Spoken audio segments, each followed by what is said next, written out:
अस्सलाम वालेकुम नाज़रीन, एमआर न्यूज़ हेडलाइंस में एक बार फिर आपको खुशामदीद। मैं हूँ राशिदा हफीज़। वज़ीर आज़म इमरान खान की ज़ेर सदारत इजलास में वफाकी काबीना ने पहली कौमी सलामती पॉलिसी की मंजूरी दे दी।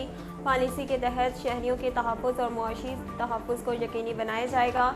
तफ़सीलात के मुताबिक वज़ीर आज़म इमरान खान की ज़ेर सदारत वफाकी काबीना का इजलास हुआ। इजलास में 18 निकाती एजेंडे पर गौर किया गया। वफाकी काबीना ने पहली कौमी सलामती पॉलिसी की मंजूरी दे दी। नेशनल सिक्योरिटी पॉलिसी कौमी सलामती डिवीज़न की जानिब से पेश की गई पॉलिसी सन 2022-26 के लिए है।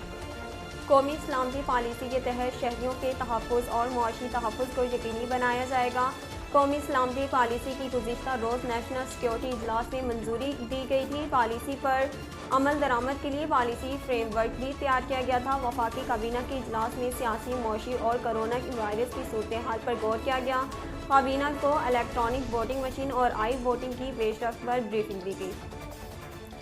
मुत्तहिदा अरब अमारात में माह जनवरी के लिए पेट्रोलियम मसनूआत की कीमतों का ऐलान कर दिया गया। रिपोर्ट के मुताबिक मुत्तहिदा अरब अमारात की फ्यूल प्राइस कमेटी ने माह जनवरी के लिए पेट्रोलियम मसनूआत की कीमतों में कमी कर दी। पेट्रोलियम प्राइस कमेटी के ऐलान के मुताबिक 1 जनवरी से सुपर 98 पेट्रोल की फी लीटर कीमत 2.77 दरहम से कम करके 2.65 दरहम कर दी गई है।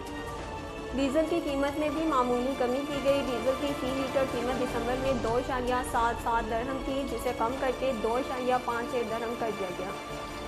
गवादर से आपको आगाह करते चले, हक़दो तहरीक के सरबराह मौलाना हिदायतुर रहमान ने एक बार फिर धरना दे दिया। गवादर में मंशियात के खिलाफ पुलिस थाने के सामने धरना दिया जा रहा है, जिसमें लोगों की बड़ी तादाद मौजूद है। मुजाहिरीन ने मंशियात की रोकथाम के लिए पुलिस को 1 हफ्ते की डेडलाइन दी है। मुजाहिरीन से खिताब में मौलाना हिदायतुर रहमान का कहना है, 1 हफ्ते में मंशियात के अड्डे बंद ना किए तो कानून हाथ में लेंगे। अपोजिशन लीडर शहबाज शरीफ ने अपने बयान में कहा, मिनी बजट मंजूर हुआ तो नया साल कौम के लिए महंगाई का बदतरीन साल बन जाएगा। पाकिस्तान मुस्लिम लीग नून के सदर और कायद हिज़्ब इख्तिलाफ शहबाज शरीफ ने अपने बयान में कहा, हुकूमत IMF की शराइत पूरी करने के लिए पार्लियामेंट को रबर स्टैम्प बनाना चाहती है। नाज़रीन, अब तक के लिए इतना ही। मज़ीद खबरों और अपडेट के लिए देखते रहिए MR न्यूज़।